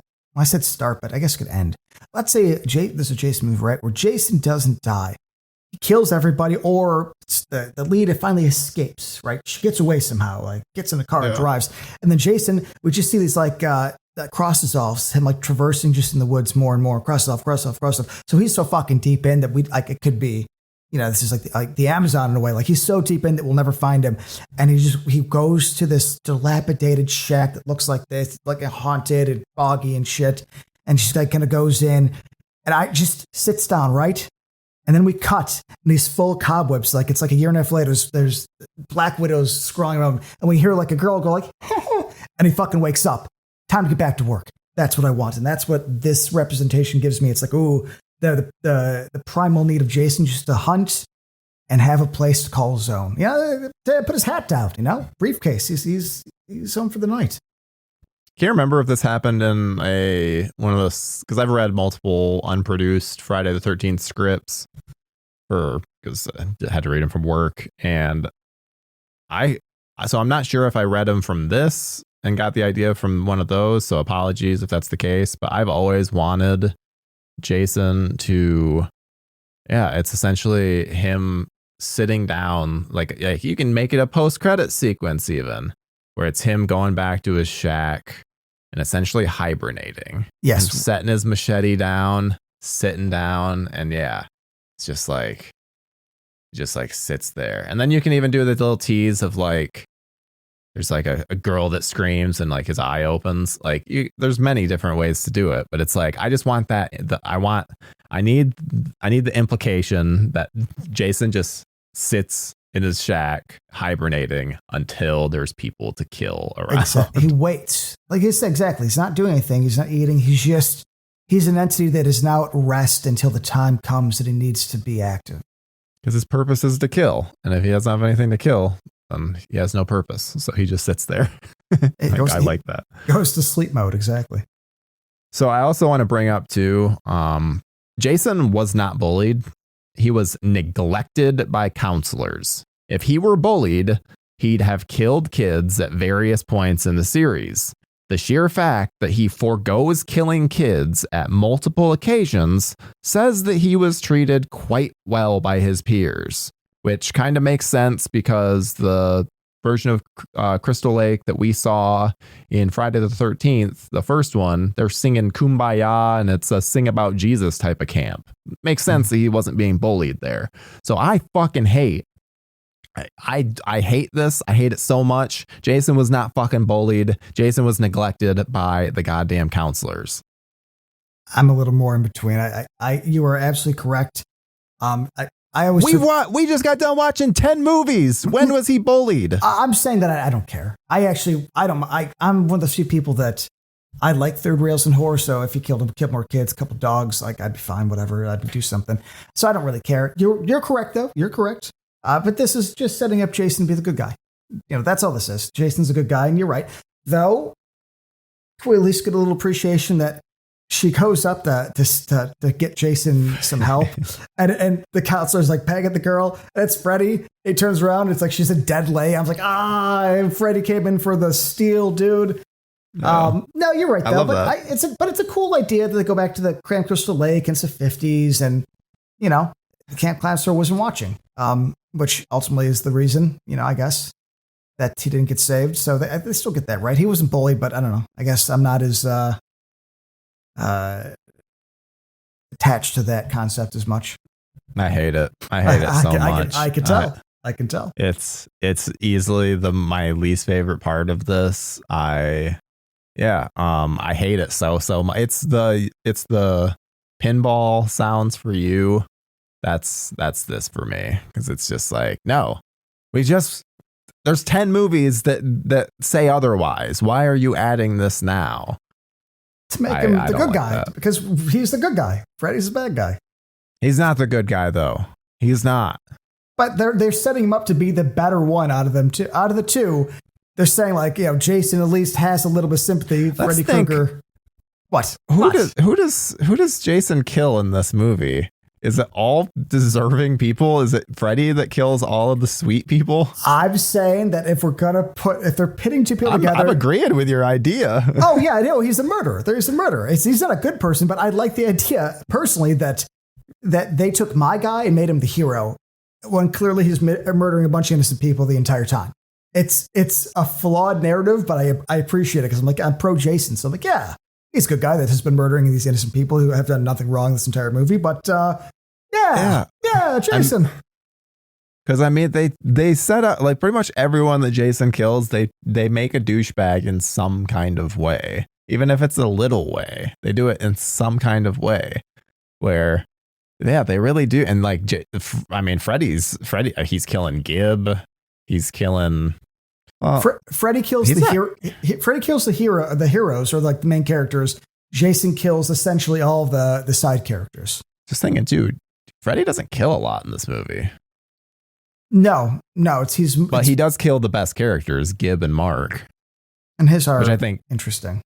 Yeah, which I think most of my love for Gib just comes from Catherine Isabel and Ginger Snaps. I don't think it's much of like the actual character doing much of anything because she's pretty bland overall. I had a crush on her, and I saw Ginger Snaps in 2000. That's what I was in high school. I had a crush on her.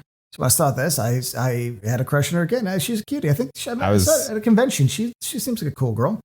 Yeah, I've never been more disappointed to then find out that the nudity in this film is not her. A body double. Yeah, but you could tell now, just like now I'm like, oh yeah, they went for the most stereotypical like body too for this girl, where it's like, yeah, this is like a model. Yeah, boobs are too big. The hair looks like a wig. Yeah, but as somebody in 2003, I appreciated that they kept the nudity in, because even around this time, we were a little more, like I said, we were going through a big phase that I think started coming out around this time of being very censored and sort of neutered. And there wasn't a lot of nudity in movies, dude, in the 2000s. You kidding me? Yeah. Despite my proclaimed love for the Scream franchise, nudity is very important to me in a slasher movie. I think it is a hallmark of a slasher film. And so, yeah, stuff like this, it warms my cold heart. But we talked earlier about the little demon Freddy, which I think is a fun addition to the character. Like, the angrier he gets, the more he looks like a demon, which, like, yeah, cool. That's the kind of thing that I can get behind.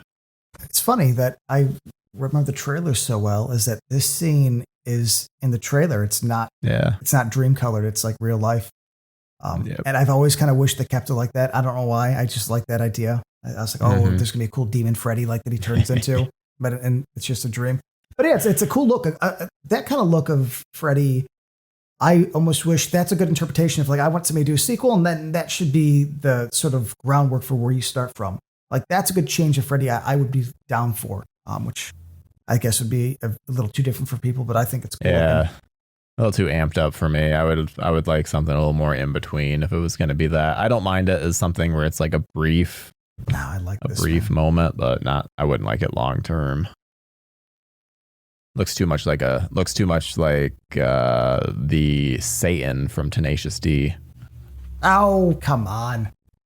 Isn't that Dave Grohl? Or no, is it? Yeah, that's Dave Grohl. Yeah, it is Dave Grohl. Yeah. Looks like Dave Grohl. Come on, dude. I didn't want to say Dave Grohl in Tenacious D, because then people would just picture Dave Grohl. Well, if you don't know the Dave Grohl's Satan Tenacious D, then you don't know Tenacious D. Come on. Fucking meatloaf and everything. All right, it doesn't matter. All right, let's get back. But cool scene, and then she gets to see her dad try to kill her mom, which ends up being Freddy raping mom, which is pretty dark. Good setup, and I like that they went to Crystal Lake. This is when it feels the most like a Friday film, but even then, the blockbuster style it doesn't fit Friday at all. Friday the 13th is not blockbuster, which I think is evidence than the remake, where it has like more of the Texas Chainsaw Massacre look. They don't go for blockbuster look. So it's more gritty. Which is smart. This is filmed like an Elm Street. It's more stylish, and it is a little weird, but when they get back into the world and they actually start doing stuff, some it's goofy as can be, but I do Scooby-Doo-ish. It is. We're very much in Scooby-Doo mode. And did you also notice too? I feel like this is another going back to what Jason looks like. A lot of my big criticism is when they do the whole Kelly Rowland spit mouth to mouth thing, which is so stupid. Why would that ever be an idea? But I agree. It looks like the Jason Takes Manhattan face. Like, if I were to compare it to any other face, it would be the Jason Takes Manhattan one.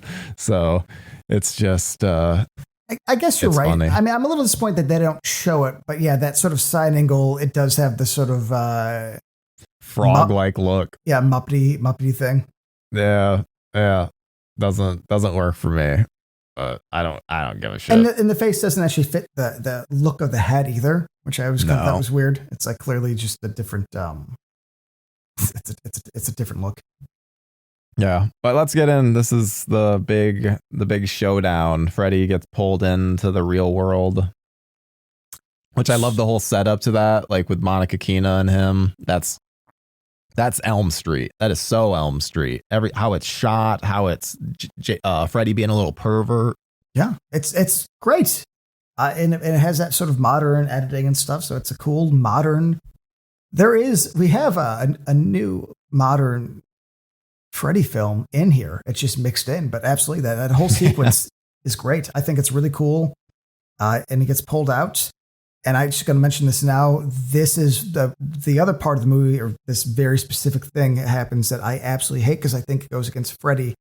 When Freddy comes out, he has this so over the top, I'm scared, gulp look on his face. I think it's the worst thing that's ever happened to the character. I think this look is worse than the entire Freddy's Dead movie, because it's so fucking lame. It is so lame. I'm gonna give you the time code.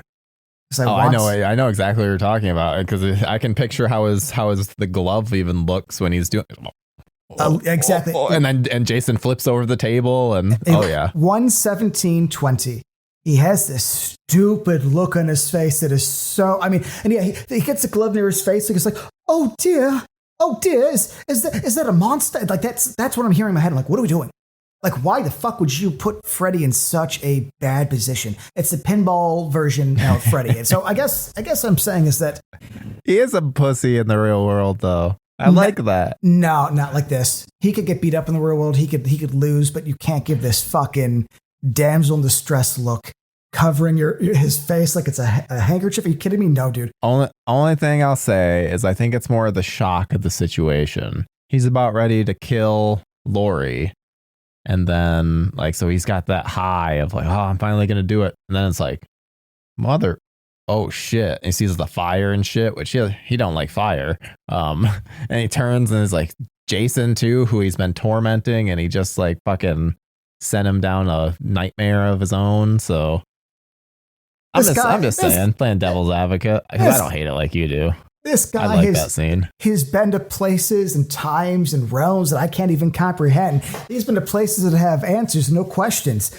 There's no time. There's only growth and fucking stars, and he gets pulled out like every movie too. And this is the one time where he's like disoriented. He's like, "What's going on?" It's like, "Bitch, you've been pulled out like 13 times a movie. Come on, man. You fucking like half your movies are you not getting the job done." So I don't know. I just think, and this is on England and on Ronnie Yu. Somebody should have been like, "Hey, you're at a 10. I need you to 4." Yeah, I don't agree. I think it works. I think it works for the scene. My big complaint, which I thought you were going to go into, is the Freddy versus Jason. Place your bets. Why that was not in the actual movie? Because it was stupid in the trailer. That's why.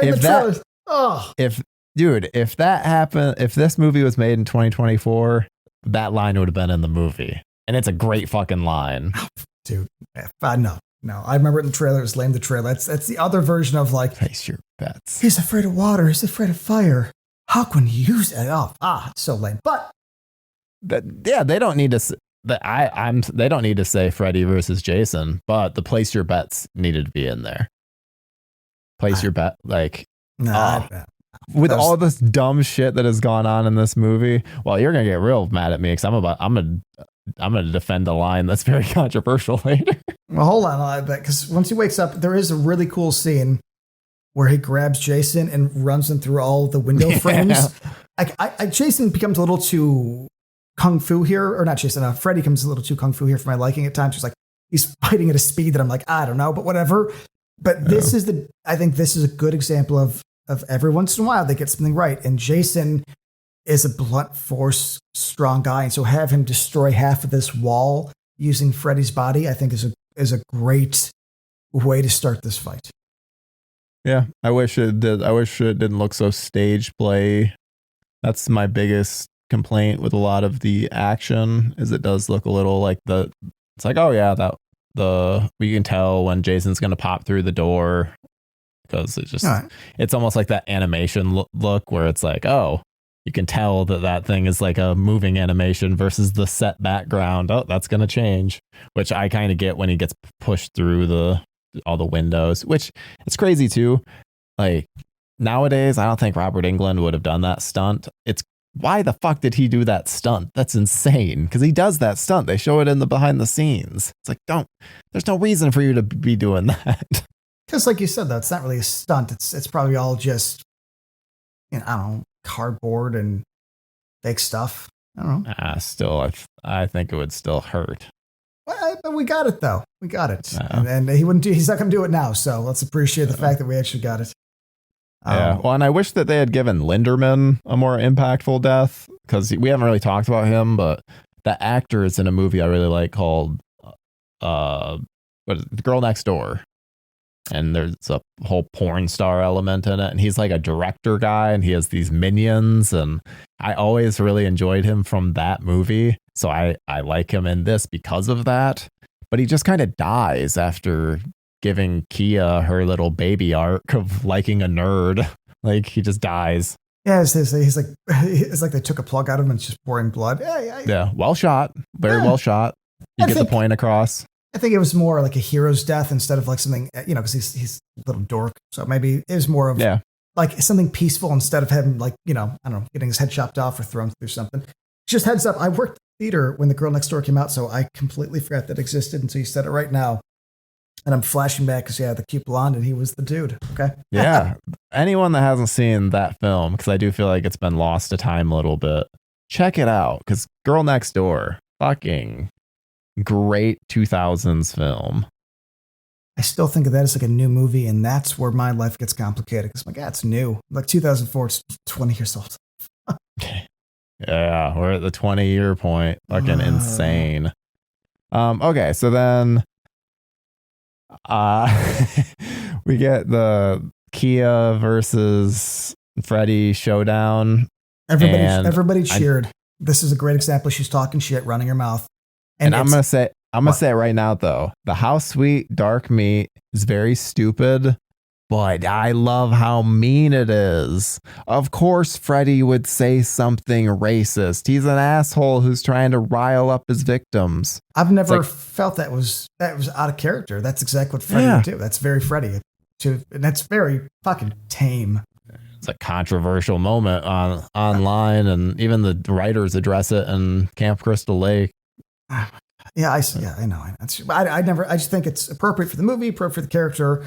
Clearly, everybody had a say in it, but I like it because you think it's going to be this sort of character moment. She's going to do something, or somebody's going to come on her side and help them, and she's talking shit. And I remember being in the theater, being like, I don't want anybody running their mouth like this to my characters. Like, I just don't like that.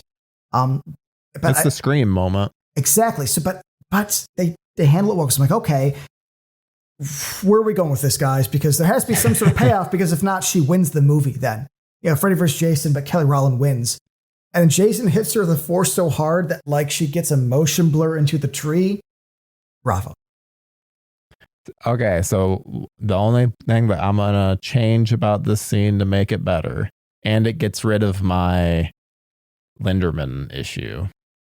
You have the scene go down the exact same way, except instead of Freddy tipping it off, you have Linderman appearing and be like, Kia, behind you.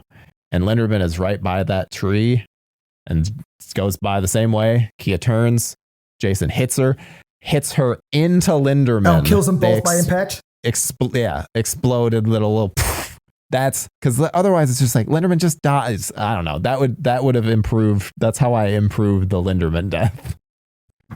I mean, fair enough. I don't have an issue with the Linderman death, but I just can we at least agree though? I love that she hits a tree at sort of a subsonic speed, and her body just contorts.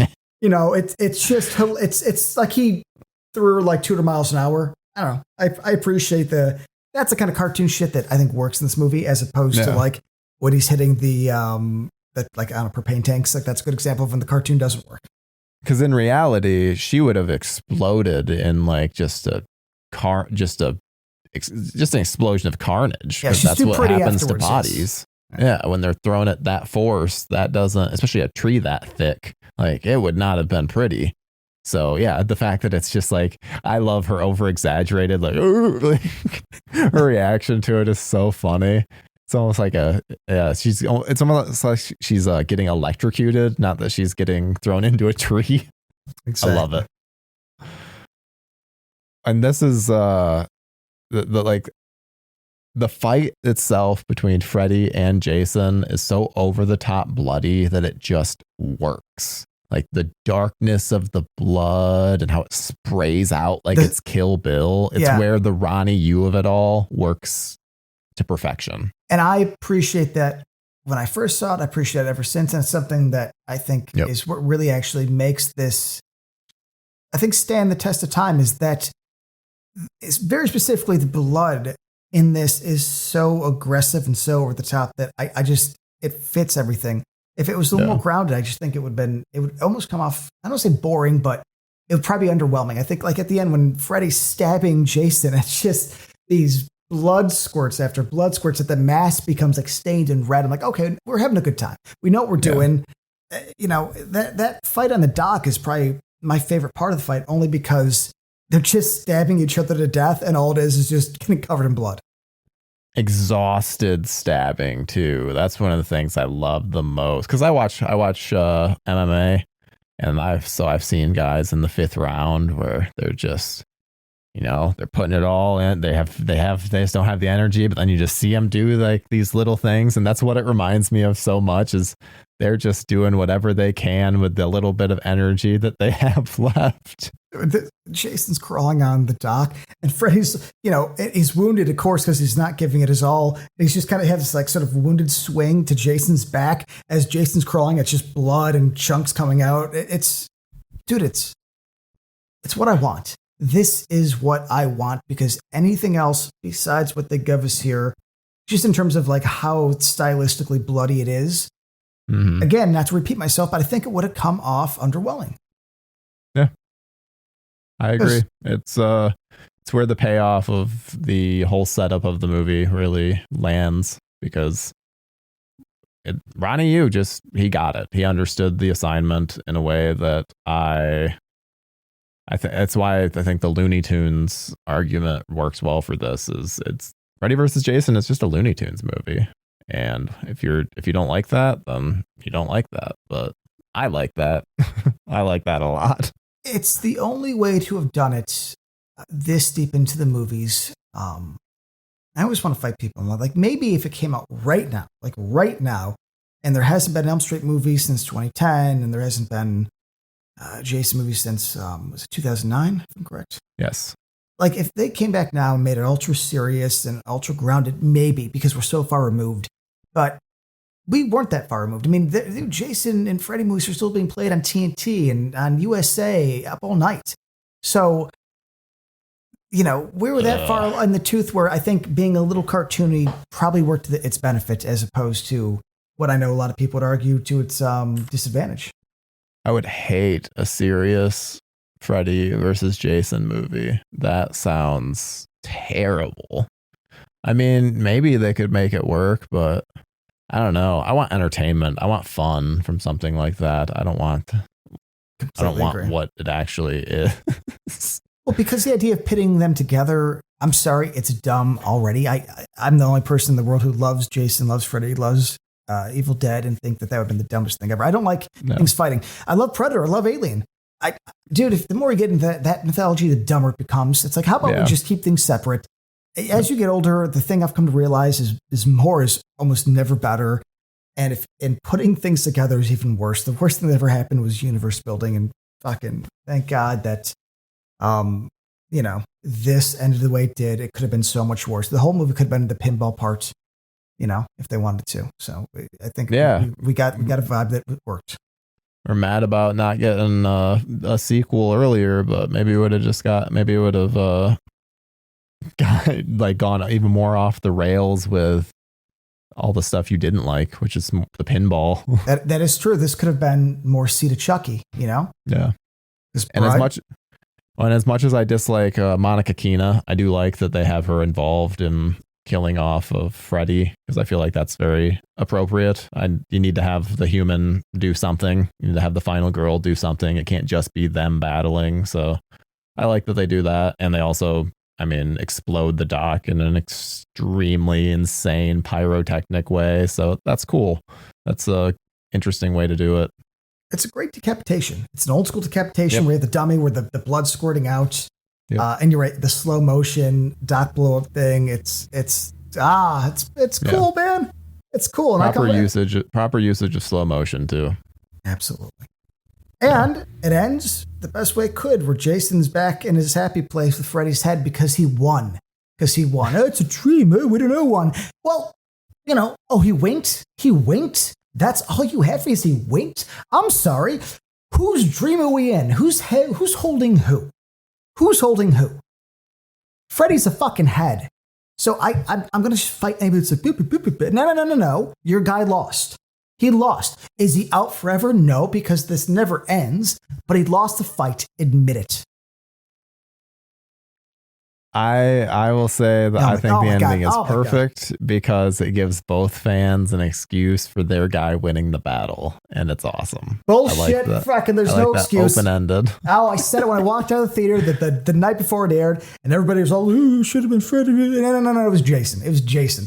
And also, quick, what a lovely little shot of the water, and it's like sort of misty, and it has this kind of, I don't know. very beachy, but still cinematically creepy vibe. It comes out of the water, it's all dark. I like that. I was actually in the ocean not too long ago, and it was so foggy that I couldn't see like 10 feet in front of me, and I was like, oh, I'm going to die. And I didn't. Yeah, I would never do that because then you can't see land. I went in there with the expectation like this might be the end, you know? But I don't know. Either way. I never want that. Jason won. I'm not going to. You're absolutely wrong if you don't agree with me. I'm just saying that. You were wrong, and whoever agrees with you was wrong. He's ahead. He may not be dead, but he didn't win. He's ahead, but it shows he's alive, which means that dude's going back into the dream world, and he's gonna do the process will repeat. That's my big thing. Jason. It's this is Jason. I don't think Jason even won the battle. Jason survived the battle with Laurie, and Freddy did not. That means he won to me, dude. He won. It doesn't matter what you're gonna say. He won. He won. Yeah. I don't know. I've always viewed it as they both won. Oh my God. One of those. Aren't the winners the friends we made along the way? It was never the destination, Tyler. It was the journey. Yeah. Well, so Freddy versus Jason, what would you rate this film? Honestly, I'd probably put this at 3.5. 3.5, I think, is probably what I put it. And I'd admit, flaws aside, it is tied to like just a great time in my life, full of like youth and friends and partying and stuff. So I don't know if I could ever truly separate that. So yeah, I'm going to say 3.5 out of 4. Yep, I am right there with you. 3.5 out of 4. I enjoy this movie a lot. It's really stupid, but it's really fun. They really took a lot of pains to, I don't know, set up both franchises in a respectful way, even if it does end up being more of an Elm Street movie. I think that's more just because Ronnie Yu has more of a Elm Street style, even though he doesn't know it because he didn't watch either franchise. No, but his style lends itself far more to Nightmare on Elm Street than that of Friday the 13th, and that's probably why. And I just want to say that I think we're going to be on the same page where it's not my Jason. He's more Michael Myers, but they didn't make him a complete bitch, which they could have easily done, being that this was New Line Cinema. Yeah, I would agree with that. They could have easily, and they didn't. So good for them. They gave us our Michael Myers Jason. So yeah, I got my Michael Myers Jason. People have their Jason who's Michael Myers, and the the zombie films we have Jason wearing Michael Myers mask. So everything works out. Yep. You know. This was a good, really entertaining movie, but I like it mostly because of my love for Elm Street. The Friday the 13th parts of it are kind of the stuff that annoy me about this film. So aspect to think about, but yeah, we've pretty much covered it. We have one movie left. Next week we'll be covering the Friday the 13th remake, who you've talked to Jason himself. So you might have to give us a little bit of insight from that conversation. I will say this, maybe the nicest human being I ever talked with. I've had cool interviews. I've had some ones that are a little cold. Rarely do people like go out of their way to be cool. Like they're being cooler than I'm being cool. And that was that guy. Yeah. So that's awesome. I always love to hear that kind of stuff. Well, that does it for this episode of Needlessly Nostalgic. Make sure that you star us, leave a review.